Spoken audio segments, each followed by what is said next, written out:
गणनिहारिका रत्न श्री 105 विजयमती माता जी की, जैन धर्म की जिनवानी माता की जय।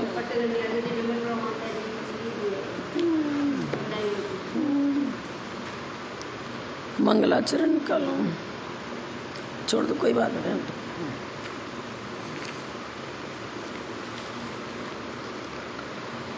अरे भैया मैं भी करूँ। कीर्त्या महत्या भुवि वर्धमानं त्वां वर्धमानं स्तुतिगोचरत्वं निनीशवस्मो वयमद्य वीरं विशीर्ण दोषाशय पाशबन्धम्।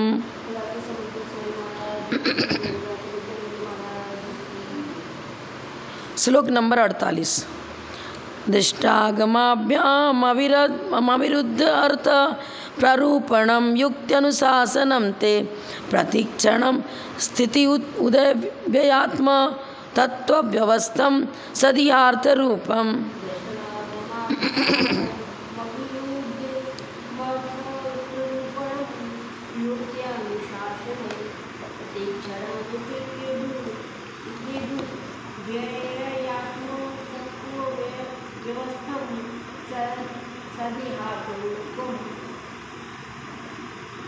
स्थिति उदय हो गया। दृष्टागमाभ्याम, दृश्य से लेंगे प्रत्यक्ष। अब प्रत्यक्ष में इंद्रिय प्रत्यक्ष हो या पारमार्थिक प्रत्यक्ष हो, अतीन्द्रिय प्रत्यक्ष हो, सबकी चर्चा जैन आगम में अलग अलग रूप में की गई है। इंद्रिय प्रत्यक्ष से भी वस्तु एक धर्मात्मक सिद्ध नहीं होता, लोक व्यवहार में भी सिद्ध नहीं होता, परमार्थ से भी सिद्ध नहीं होता, आगम से भी सिद्ध नहीं होता। वस्तु अनेक धर्मात्मक है, यही हर दृष्टि से सिद्ध होता है। दृष्टि माने प्रत्यक्ष और आगम जिनागम। आगम किसे कहेंगे? आ माने समन्तात, हर पहलू से जो वस्तु का ज्ञान कराता है। द्रव्यार्थिक नय, पर्यार्थिक नय, मतलब प्रमाण नय, निक्षेप, हर पहलू से जो वस्तु के स्वरूप को यथावत बताता है वो आगम हुआ। अब एकांतवादी भी अपने अपने ग्रंथ को आगम कहने लगे और वस्तु को एक धर्मात्मक मानते हैं।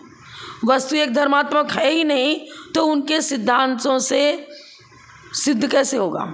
वस्तु जैसा स्वरूप है वही तो सिद्ध होगा ना।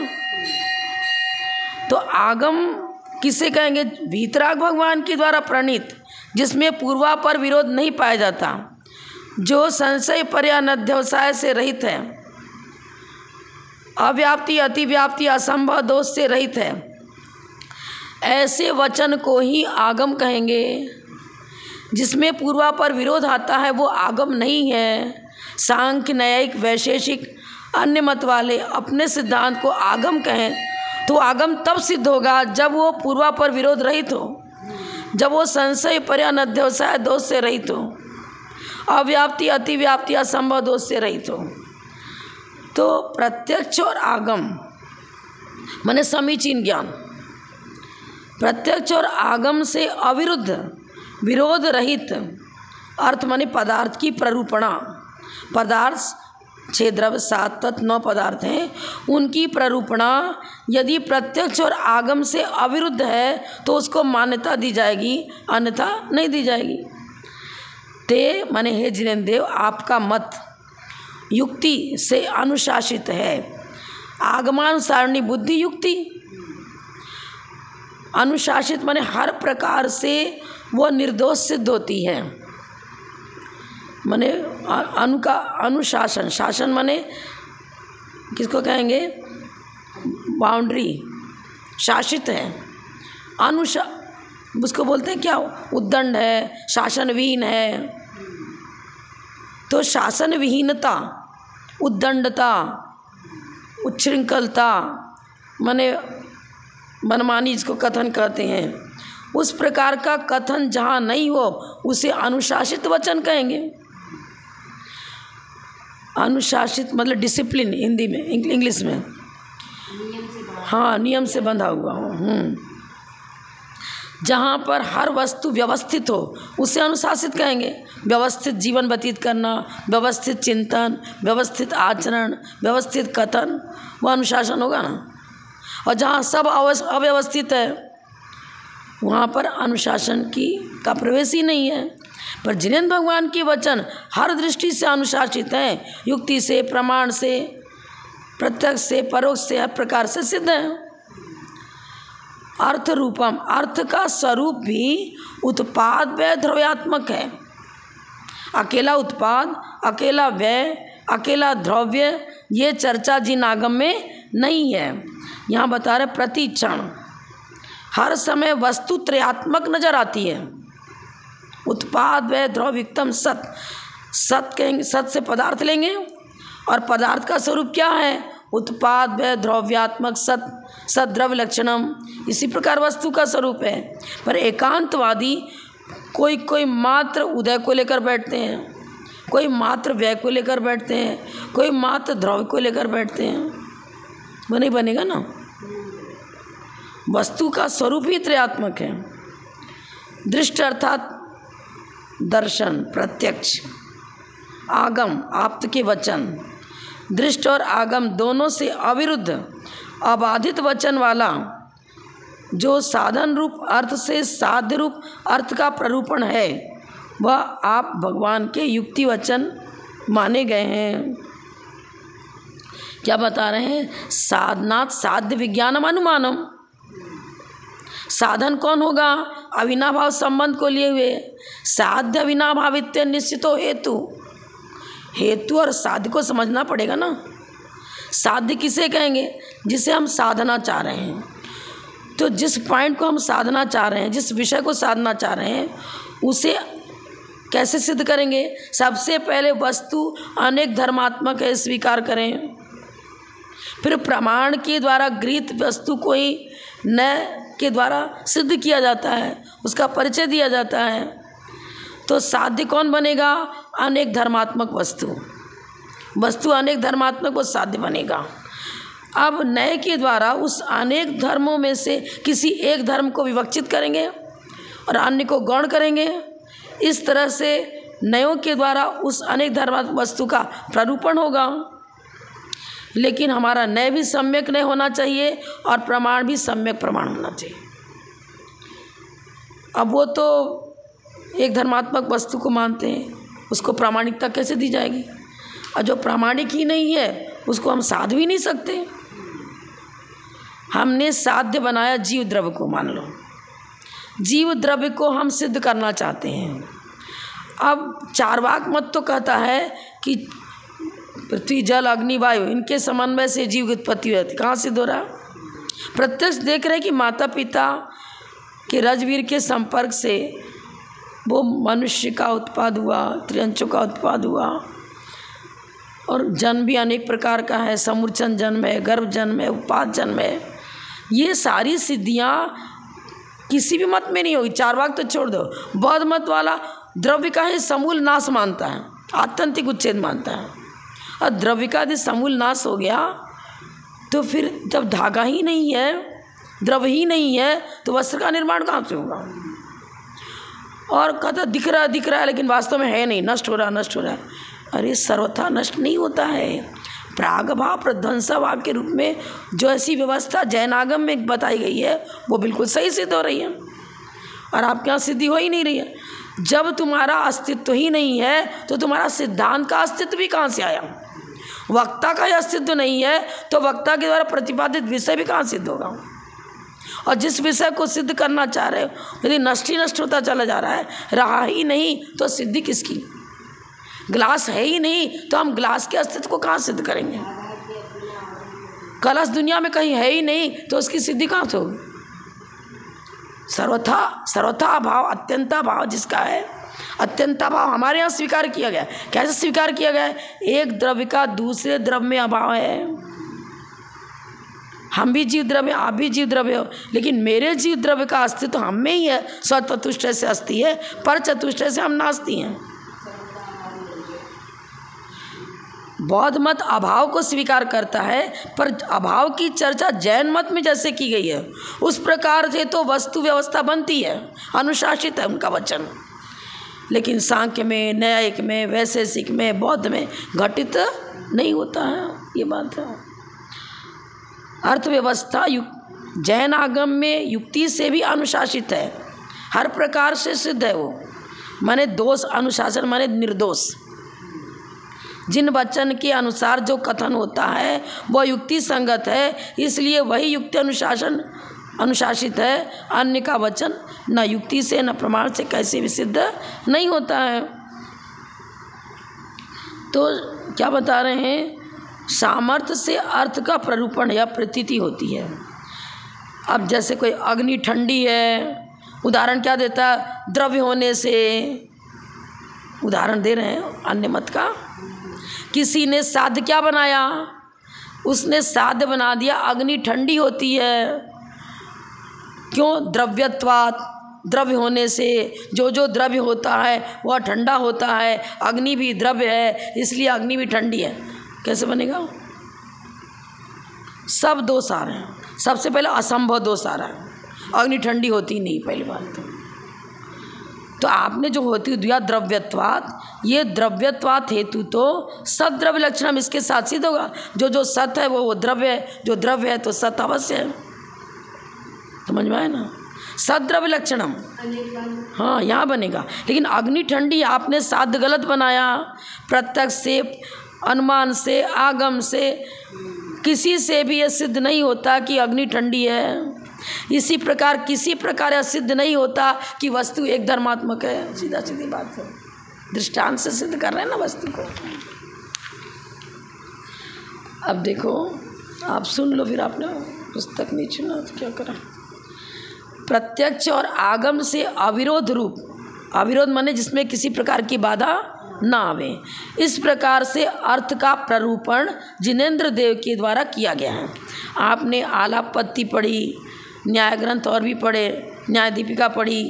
अन्यथा अनुत्पत्तित्व बताए ना, अन्यथा अनुत्पत्ति माने होने पर होना, नहीं होने पर नहीं होना। अन्यथा अनुत्पत्ति, अन्य प्रकार से वस्तु व्यवस्था की उत्पत्ति नहीं हो सकती, सिद्धि नहीं हो सकती। व्याप्ति को लिए हुए वस्तु का स्वरूप जब हम कथन करते हैं तो अन्यथा अनुत्पत्तित्व लक्षण से ही सिद्ध होगा।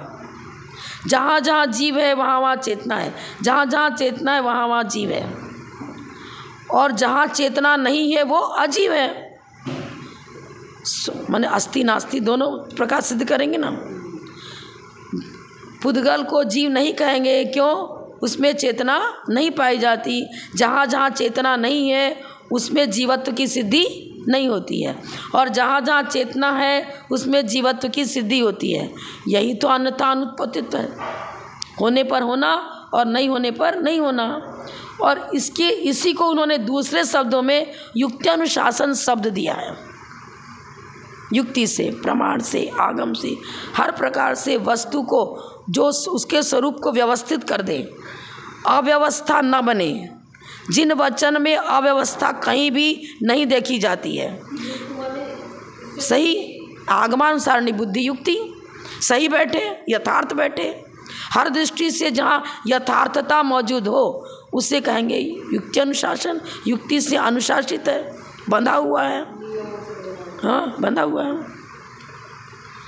तो जिन वचन ही युक्ति अनुशासन विशेषण को प्राप्त होगा, अन्य के वचनों में युक्ति अनुशासन विशेषण घटित नहीं होता। उनके वचन मतलब सही नहीं नजर आते, सत्यार्थता उसमें नहीं है। हर पहलू से सत्यार्थता, यथार्थता नजर आनी चाहिए। द्रव्यार्थिकने से वस्तु का स्वरूप कैसा, पर्यार्थिकने से कैसा, शुद्ध द्रव्यार्थिकने से कैसा, अशुद्ध द्रव्यार्थिकने से कैसा, हर पहलू से ऑलराउंड जहाँ समीचीनता ही समीचीनता हो, यथार्थता ही यथार्थता हो, उसे कहेंगे युक्ति अनुशासन। युक्ति संगत वचन, युक्ति संगत वचन। और जिन वचन में हर जगह यथार्थता ही यथार्थता मिलती है, आपके अभिमत में हर वचन में हर वचन युक्ति से अनुशासित है। जिन वचन युक्ति से अनुशासित है, जिन वचन को छोड़कर जो एकांतवादी हैं उनमें यथार्थता किसी दृष्टि से भी नजर नहीं आती है। आपके ही मतानुसार युक्ति अनुशासन का एक उदाहरण दिया जाता है, वह यह है अर्थ का रूप प्रतिक्षण। श्लोक में देखो, अर्थ का स्वरूप प्रतिक्षण, स्थिति माने द्रव्य, उदय मतलब उत्पाद, और व्यय माने नाश। उत्पाद व्यय द्रव्यात्मक। तत्व व्यवस्था कैसी है? उत्पाद व्यय द्रव्यात्मक है। नीचे की लाइन में लिखा हूँ, प्रति क्षणम स्थिति उदय व्ययात्म तत्वम। आत्म माने स्वरूप है। स्वरूप कैसा है? स्थिति, उदय और व्यय को लिए हुए, त्रयात्मक, और तीनों एक ही समय में। प्रति क्षण वस्तु का स्वरूप त्रयात्मक नजर आता है।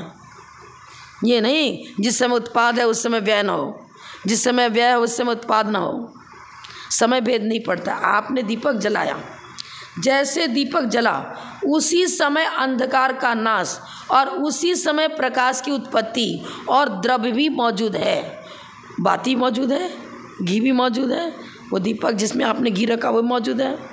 द्रव्यपना भी है, द्रव्य है ना। वो पौद्गलिक द्रव्य जो था वो वैसा का वैसा मौजूद है। जब बुझा हुआ दीपक था तब उस समय उसकी पर्याय प्रकाश रूप नहीं थी, लेकिन जब अग्नि का संचार उसमें हुआ तो वही द्रव्य उसकी पर्याय अब प्रकाश रूप हो गई। जब तक दीपक को जलाया नहीं था तब तक उसमें घी भी थी, बाती भी सब था, घी सब है, लेकिन अभी उसकी पर्याय प्रकाश रूप नहीं है। और अग्नि का संबंध मिलने पर, निमित्त मिलने पर वही द्रव्य अब प्रकाश रूप परमन कर जाता है। जब ये ट्यूबलाइट बंद थी तब इस कक्ष में रहने वाले जो पौद्गलिक परमाणु हैं वो अंधकार रूप पर्याय को लिए हुए थे, और जैसे आपने स्विच ऑन किया और ये ट्यूबलाइट जल गई तो यहीं के परमाणु प्रकाश रूप परमन कर गए। परमाणु वही है। आपको कैसे माने? अरे यदि ना घी है ना बाती है, कुछ नहीं है, अब माचिस जला करके, अब माचिस में जितना ऊपर का जो काला भाग है उसका संयोग मिला तब तक उससे रोशनी आएगी। निमित्त नैमित्तिक दोनों लेना पड़ेगा। द्रव्य हो तब तो जलेगा। ईंधन ही नहीं है तो अग्नि किसको जलाएगी? ईंधन का अस्तित्व मानना पड़ेगा ना। ईंधन माने जिसको हाँ, ईंधन ही नहीं है तो किसको जलाया जाएगा? घी बाती बत्ती है ही नहीं तो अग्नि किसको पकड़ेगी, किसको प्रकाश जलाएगी? उत्पाद उसी समय सब है।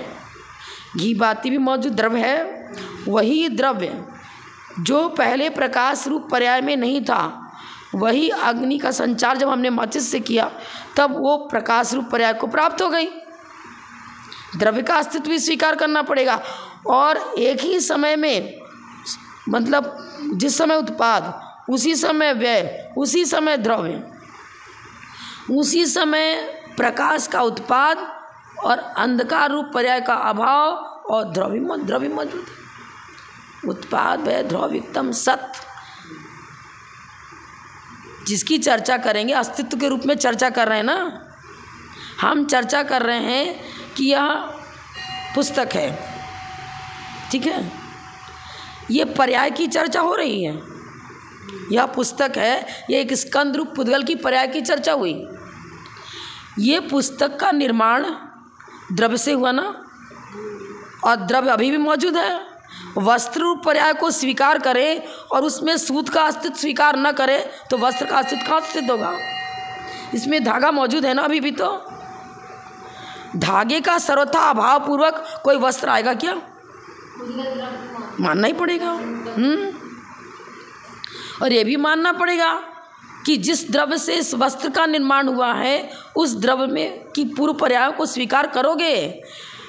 पहले तो कपास था, पेड़ में था, फिर फैक्ट्री में पहुंचा, फिर उससे पूरी विधि तैयार हुई, धागा से फिर वस्त्र तैयार हुआ। उन सारे प्रोसेस को स्वीकार करते हुए वर्तमान पर्याय की अपेक्षा उसको वस्त्र कर रहे हैं। त्रैकालिक वस्त्र पर्याय में नहीं था, वो स्वीकार करना ही पड़ेगा। उत्पाद द्रव्य एकदम सत सत तो तीनों पर्याय में था। जब पेड़ में वो रुई के रूप में था तो भी सत था, लेकिन उसकी पर्याय कपास के रूप में थी। फिर वो फैक्ट्री में पहुंचा, फिर रुई से उसकी सारी प्रोसेस हुई, धागा बना, फिर वस्त्र उसका निर्माण प्रारंभ हुआ। अब क्या वो धागा का अभाव हुआ क्या? पर्याय मिट रही हैं लेकिन द्रव्य तो वही का वही है। इसी प्रकार पुद्गल जो है ना, जिस पुद्गल द्रव्य से इस पुस्तक का निर्माण हुआ है वो द्रव्य अभी भी मौजूद है। पर पर्यायों की विविधता लें तो पहले किसी दूसरे पर्याय में था ये द्रव्य, अब इस पूरा पर्याय में आ गया। तो बहुत साइंटिफिक है जैन सिद्धांत।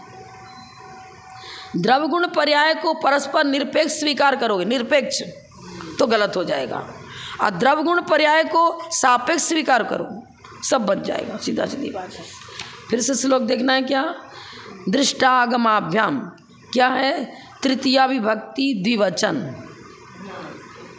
दृष्ट माने प्रत्यक्ष और आगम, ठीक है, इन दोनों को एक साथ कर दिया, करण कारक बनाया ना, हेतु करण कारक, तो तृतीया विभक्ति लगा दी।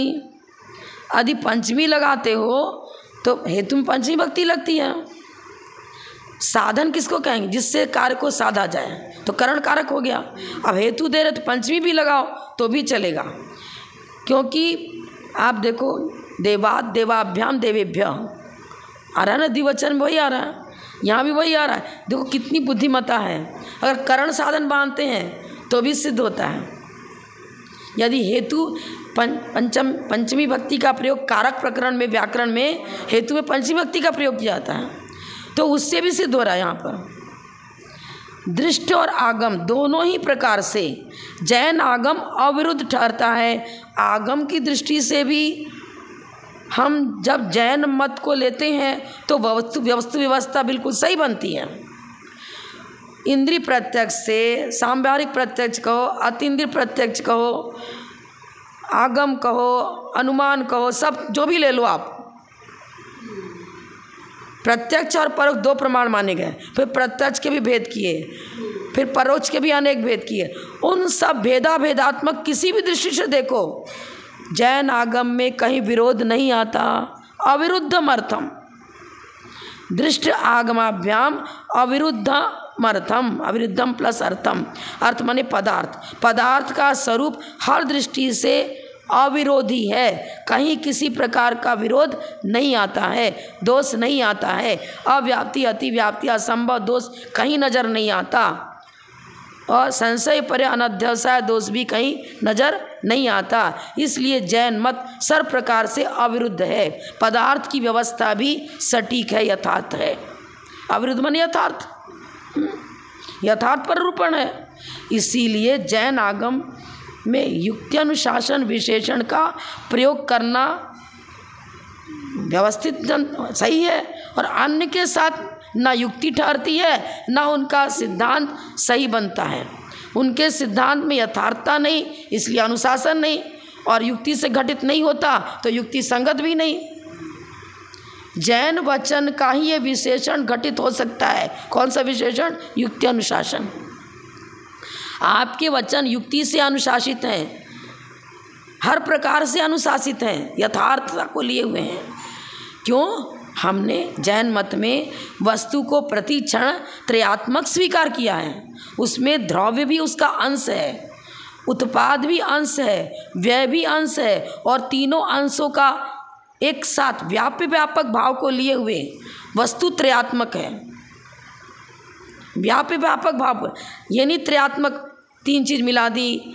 आपने क्या किया? चावल लिया, दाल लिया, ये दो मिलाया और उसमें जल भी डाला, खिचड़ी बनाओगे तो ये तो तीनों अलग अलग हैं। चावल एक अलग द्रव्य है, दाल एक अलग द्रव्य है, जल एक अलग द्रव्य है। यहाँ इन तीनों द्रव्यों में अलग अलग इनकी सत्ता है।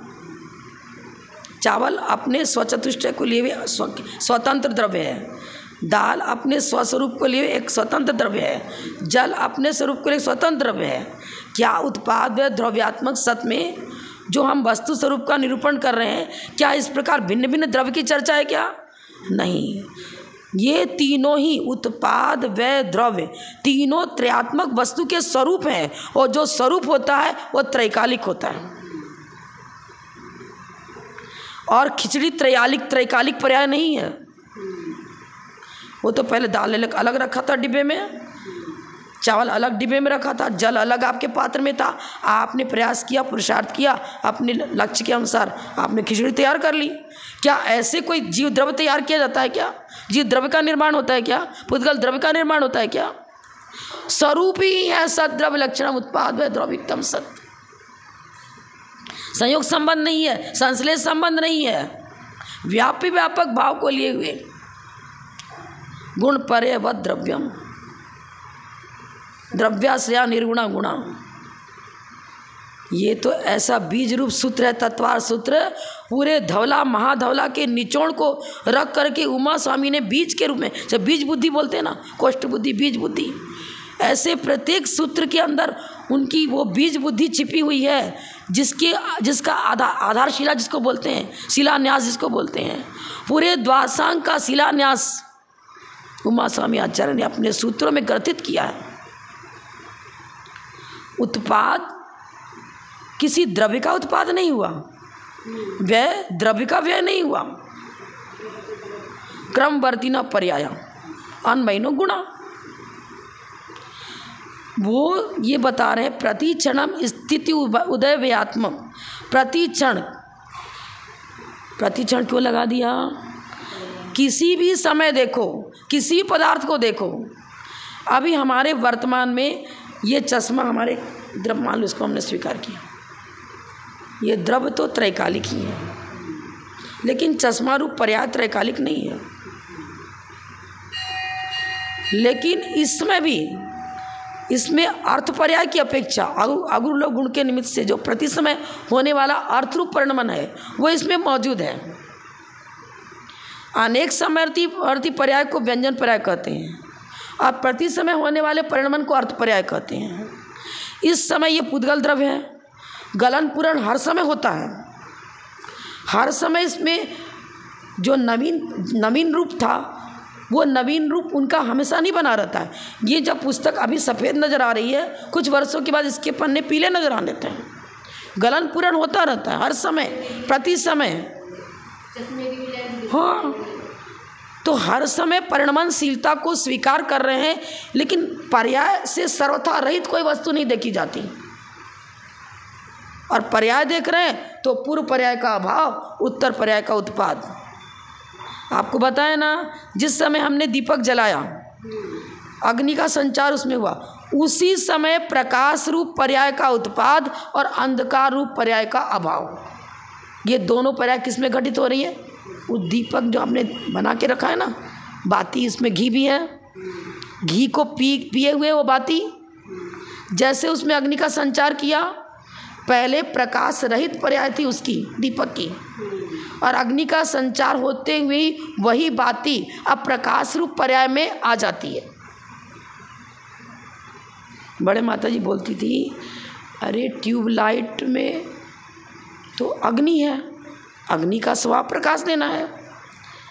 यह पृथ्वी पर प्रकाश है तो यहाँ के परमाणु प्रकाश रूप परिणमन किए, या यहाँ वो दीपक, वो ट्यूबलाइट ही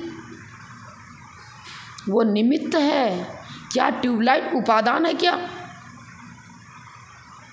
यहाँ के परमाणु तो उपादान है। पहले जब अंधेरा था, दीपक, ये ट्यूबलाइट नहीं जल रही थी, तो इस कक्ष में अंधेरा था। ट्यूबलाइट के जलते उस निमित्त को पा करके यहाँ के परमाणु प्रकाश रूप परिणमन किए। पूरे लोकाकाश में पुद्गल परमाणु व्याप्त हैं।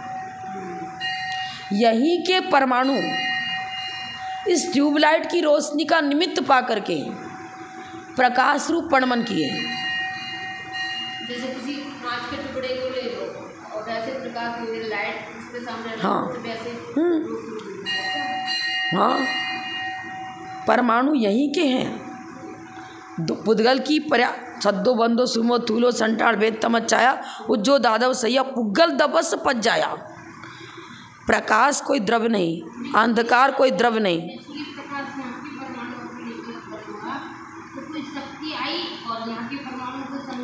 हाँ, पर्याय में चेंजिंग हुई।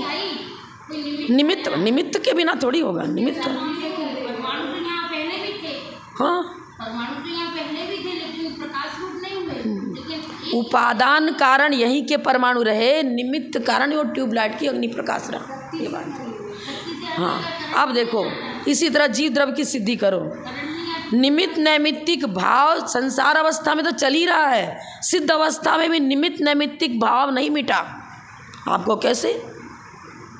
उनकी शुद्ध पर्याय तो प्रकट हो गई, लेकिन हमारा ये पूछना है, ऊर्ध्वगमन, आपने भी द्रव्य संग्रह पढ़ रहे हैं, ऊर्ध्वगमन भी तो वस्तु का ऊर्ध्वगमन स्वभाव है। अब वो स्वभाव व्यक्त क्यों नहीं होता? आलोकाकाश में क्यों नहीं चले गए?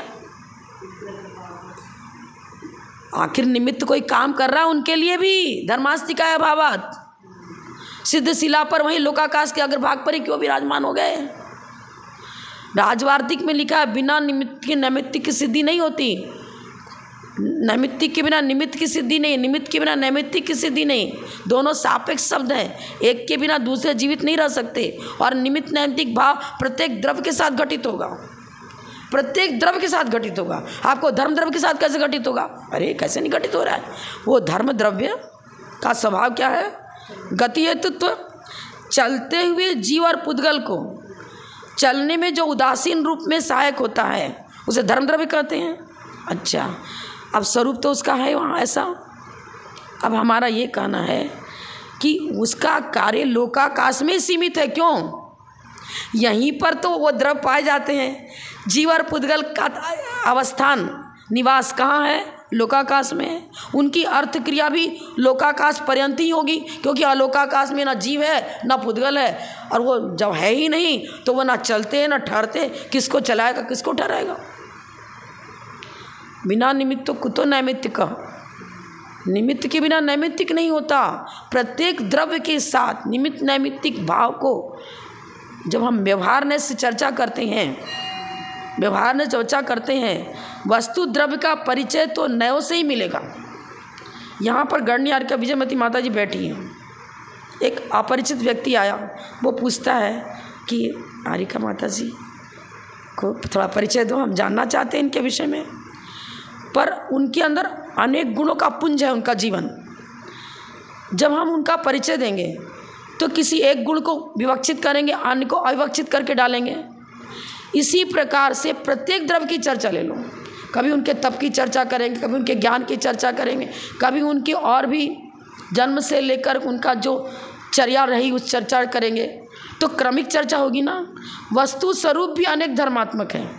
प्रत्येक वस्तु, चाहे वो जीव हो, जीव पुद्गल, धर्म अधर्म, आकाश काल, कुछ भी ले लें, क्योंकि आपने आलापपत्ति में पढ़ा है सामान्य धर्म, सामान्य गुण और विशेष गुण, अस्तित्व, वस्तुत्व, प्रमेयत्व, अगुण, लघुत्व आदि गुण हैं।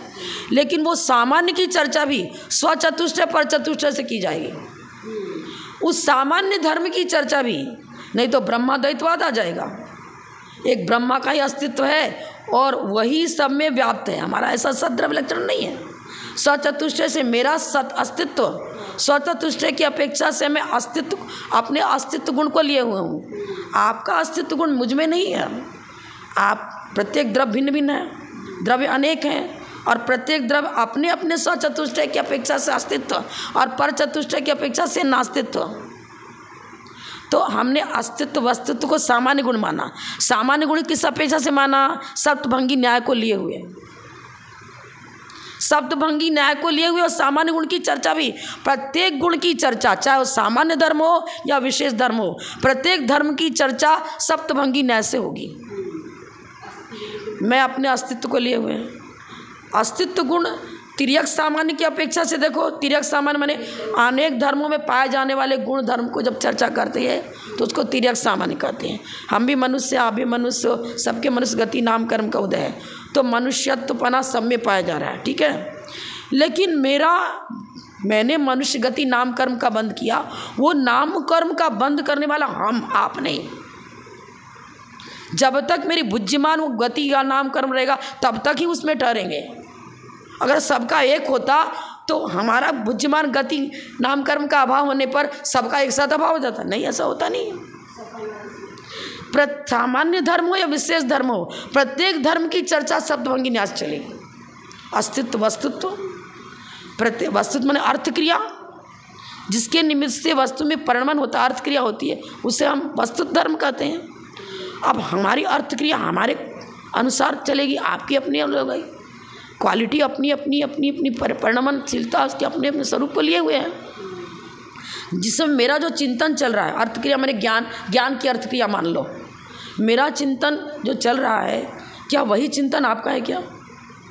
क्यों? ज्ञान तो आपके पास भी है, फिर एक जैसा होना चाहिए? नहीं। सप्तभंगी न्याय क्या बताता है? पहला अस्ति, दूसरा नास्ति। अब वो कथनचित क्यों लगा रहे हैं? स्याद अस्ति स्याद नास्ति, ये स्याद शब्द ही तो बता रहा है। गहराई से वस्तु विषय को समझो। सामान्य धर्म का मतलब ये नहीं कि सब सामान्य एक हो गए, सबका अस्तित्व मिलकर एक हो गया, ऐसा नहीं है। नास्ति, मेरे अंदर भी नास्ति धर्म है, आप में भी नास्ति धर्म है, पर आपके अंदर नास्तित्व जो इस अपेक्षा से है, उसी अपेक्षा से मेरे अंदर नास्तित्व नहीं है। मेरा सचतुष्टय की अपेक्षा हम अस्ति और पर चतुष्टय की हम नास्ति हैं। जिसको हम पर चतुष्टय कह रहे हैं वो आपकी अपेक्षा स्वचतुष्टय है, वही आपकी अपेक्षा स्वचतुष्टय है, और हम अपनी अपेक्षा चर्चा करते हैं तो आपके अस्तित्व को हम पर चतुष्टय में ले लेते हैं। अस्ति नास्ति सामान्य धर्म है।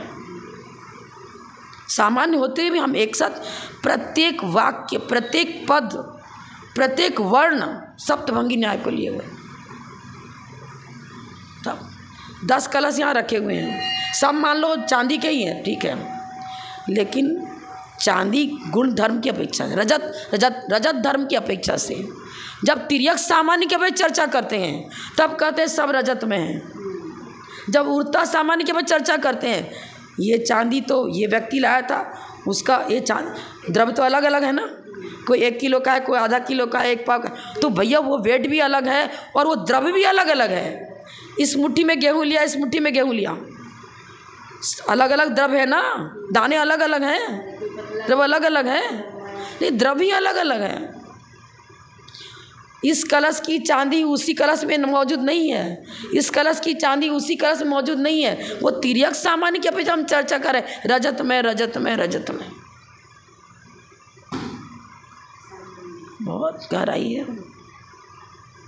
द्रव्य त्रैकालिक होता है, लेकिन द्रव्य की पर्याय त्रैकालिक नहीं होती हैं। इसलिए ये कह रहा है प्रति क्षण आपको वस्तु जो नजर आएगी, वस्तु माने गेय पदार्थ, वो गेय त्रयात्मक ही है, तो विषय भी त्रयात्मक बनेगा। जब वस्तु स्वरूप त्रयात्मक है तो उसकी जानकारी भी तो उसी रूप में होगी।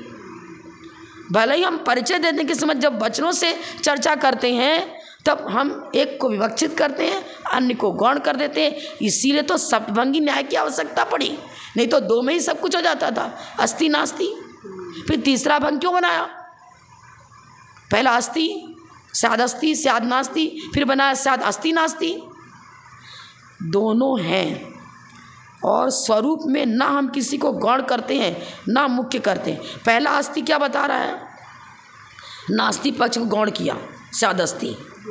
दूसरा बना स्याद नास्ति, इसने अस्ति पक्ष को गौण किया और नास्ति को मुख्य लिया। आया समझ में? पहले में क्या किया था? स्याद अस्ति, वक्तव्य क्या हुआ? स्याद अस्ति, तो अवक्तव्य के रूप में नास्तित्व धर्म मौजूद है। दूसरा भंग लिखा स्याद नास्ति, यहाँ वक्तव्य के रूप में नास्ति धर्म मौजूद है, लेकिन अवक्तव्य के रूप में अस्तित्व मौजूद है। तीसरा लिखा अस्ति नास्ति, अरे वक्तव्य में गौणता मुख्यता होती है। कहने के समय जब नए का प्रकरण उठाते हैं तब क्रम व्यवस्था बनेगी। वस्तु स्वरूप में न गौणता न मुख्यता। हम सामान्य धर्म और विशेष धर्म दोनों ही वस्तु के स्वरूप हैं, किसी को गौण किसी को मुख्य कुछ भी नहीं कर सकते। अस्ति भी वस्तु का स्वरूप है, नास्ति वस्तु का स्वरूप, और दोनों एक साथ वस्तु के स्वरूप बनते हैं। स्वरूप में गौणता मुख्यता नहीं होती,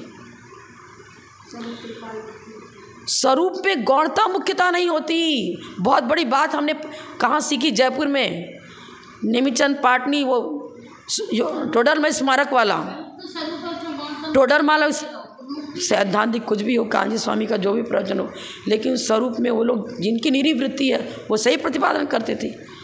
उन्होंने कहा अरे हम लोग का कभी कभी आपस में चर्चा चलती थी, आप कैसे दोनों कर, अरे तो नहीं, हम प्रतिपादन करते समय एक को गौण करेंगे, एक को मुख्य करेंगे, लेकिन स्वरूप में ना मुख्यता होती है ना गौणता होती है, स्वरूप तो स्वरूप ही है। इसलिए तीसरा भंग लिखा अस्ति नास्ति, अस्ति वस्तु का स्वरूप और नास्ति वस्तु का स्वरूप दोनों स्वरूप हैं। अभाव भी वस्तु का स्वरूप है और सद्भाव भी वस्तु का स्वरूप है। जभी तो सिद्धों के 4 गुण प्रतिजीवी अभाव रूप हैं और 4 अस्थि रूप हैं। मैंने धौला ग्रंथ से उद्धृत नोट भी तैयार किया था, पर नोट्स मोतीलाल जी के पास पहुंच गए। मेरा प्रश्न है, आपने कहा स्वरूप में सर्वसंकर दोष हो जाएगा ना, अगर नास्तिक तो धर्म नहीं मान। कथन करेंगे तब तो मुख्यता गौणता को बात रखेंगे, हाँ, लेकिन स्वरूप को देखेंगे तब उसमें मुख्यता गौणता नहीं होगी। हाँ देखेंगे मतलब अनुभव। हाँ, हम तो ये बता रहे वस्तु का स्वरूप जैसा वैसे तो अनुभव मिला रहे हो ना। कथन में तो आपको गौणता मुख्यता लेके ही किया जाए। छद्मस्त जीव भी अनुभव करेगा ना, तो अनुभव के समय छद्मस्त जीव है ना। अब जिस समय आप द्रव्यार्थिक नय को विषय को लेकर अपने आत्मस्वरूप का अनुभव कर रहे हो, तो उस समय अनुभव में वही आ रहा है, क्योंकि उपयोग हमारा जो छद्मस्त जीव का उपयोग है, एक समय में सारे विषय को लेकर अपना विषय को लेकर हम उसको ज्ञेय नहीं बना सकते। ज्ञेय तो अनेक पदार्थ अनेक धर्म को लिए हुए हैं, लेकिन उस ज्ञेय का जब चिंतन भी करेंगे, हम अपने छावसमिक ज्ञान के द्वारा शुद्ध ज्ञान के द्वारा चिंतन करेंगे, तो शुद्ध ज्ञान का चिंतन करेंगे तो प्रमाण का विषयभूत तो अनेक धर्म है। अब आप छावसमिक ज्ञान में तो हमें चिंतन में उसी प्रकार लाना पड़ेगा। हाँ, क्रम आएगा। माता जी ने उदाहरण दिया था, कई प्रवचन में मैंने कई बार उदाहरण दिया। आपको कोई चीज़ बनाई गई, मान लो कोई पदार्थ बनाया आपने, कोई सब्जी बनाई, अब देखना जरा चख के देखो इसमें नमक ज़्यादा तो नहीं है। आपने जब जीभ पर सब्जी रखी, उसके बाद अपने उपयोग को कहाँ केंद्रित किया, मुझे यह जानना है कि इसमें नमक ज़्यादा है कम है। आपके ज्ञान में वही आ रहा है। शरबत पी रहे हो, सामूहिक उसका मतलब आपका आनंद आ रहा है, ठीक है, अनुभव में शरबत का ज्ञान ले रहे हो, लेकिन प्रत्येक द्रव्य अपने अपने स्वरूप को लिया, वहाँ स्वरूप चिंतन कहाँ हो रहा है, वहाँ तो पर्याय चिंतन हो रहा है कि हमने शरबत पिया। पर्याय में सामूहिक स्वाद आ रहा है आपका, तीनों की पर्याय मिलकर शरबत हुआ, नींबू, शक्कर, जल, पर्याय। द्रव्य तो लक्ष्य दर जाएगा, सर्वद्रव्य पर्याय से केवल सीधा सीधा वो अनुभवात्मक जो अनुभव केवली का है, वो अनुभव मेरा नहीं बन सकता, मेरा अधूरा ही बनेगा। छावसमिक ज्ञान है ना, छद्मस्त का ज्ञान तो क्रमिक ही होता है, और जो केवल ज्ञानी है उनका ज्ञान क्रमिक नहीं होता। तो जो स्वरूप का कथन अपन कर रहे हैं, तो छद्मस्त के ज्ञान में जो स्वरूप का कथन होगा या दृष्टिपात होगा या अनुमान होगा, वह भी क्रमिक ही होगा ना। देखो हम अब समझ रहे हैं ये चीज़ कि हमारा मति ज्ञान शुद्ध ज्ञान एक साथ सभी पदार्थों का चिंतन नहीं कर सकता। क्रम हम जिस इस श्लोक का चिंतन कर रहे हैं, चिंतन उसमें अगले का नहीं कर पा रहे ना। लेकिन हम जैन सिद्धांत फिलॉसफी को भूलते नहीं हैं, हमारे चिंतन में भी ये चीज़ मौजूद है कि हमने अनर्पित किया अन्य को, स्वरूप में मौजूद है वो, हमारे अनुभव में ये चीज़ भी आ रही है। उस समय हम गौण किया का मतलब उनका सर्वथा अभाव पूर्वक चिंतन नहीं चल रहा है। जब हम ये चिंतन कर रहे हैं,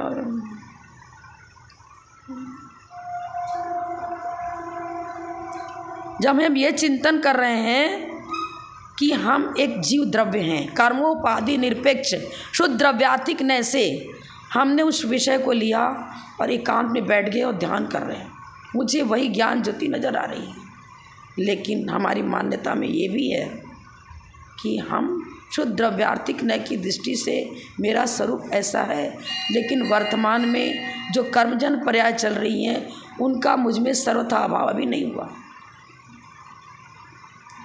पर जब भी मोक्ष होगा किसी को, कोई व्यक्ति श्रेणी आरोहण करेगा, कर्मोपाधि निरपेक्ष शुद्ध द्रव्यार्थिक नय को अनुभवात्मक बनाएगा, उसको उस विषय को मतलब उपयोगात्मक क्या बनेंगे, विषय बनाएगा, तब वो वहाँ तक पहुँच पाएगा। कर्मोपाधि निरपेक्ष शुद्ध द्रव्यार्थिक नय को महत्व देते हुए जब मेरा एकाग्रता उस प्रकार बनेगी, उसमें स्थिर होंगे। हाँ हाँ, लेकिन जिस द्रव्य को विषय बना रहा है वो द्रव्य अनेक धर्मात्मक है। कर्मोपाधि निरपेक्ष शुद्ध द्रव्य बनाया ना, वो द्रव्य तो अनेक धर्मात्मक है, मात्र किट्ट कालमा से रहित चिंतन कर रहा है।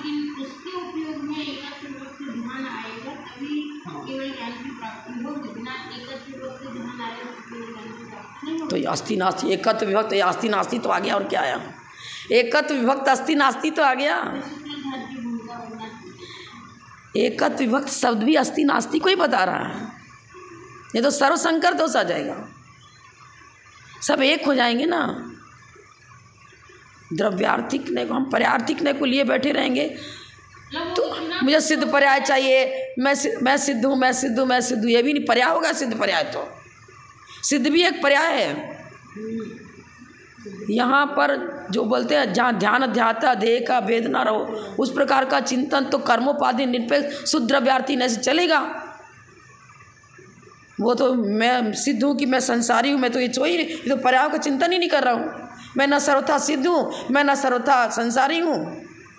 द्रव्य दृष्टि बता रही है।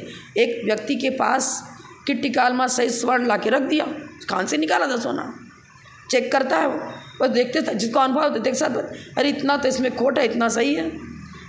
उसको सामने तो अशुद्ध स्वर्ण रखा है, लेकिन वो जब अपनी दृष्टि एकाग्र करता है ना, तो बताता है इतना परसेंटेज में सोना है। इसी प्रकार ध्यानस्थ मुनिराज वो जो शुद्ध स्वर्णत्व आत्मद्रव्य है, किट्टी कालमा के बीच में भी उस शुद्ध स्वर्ण आत्मद्रव्य को ही निहार रहे हैं। इधर उनका उपयोग है ही नहीं, उपयोग ही नहीं उनका। उधर है संयोगी संश्लेष संबंध है, लेकिन संश्लेष संबंध वाले विषय को हमने अभी उपयोगात्मक विषय नहीं रखा, उसको अपने उपयोग में उसका विषय नहीं बना रहे हम। क्या चीज़ है, 6:30 बज गया, एक ही श्लोक।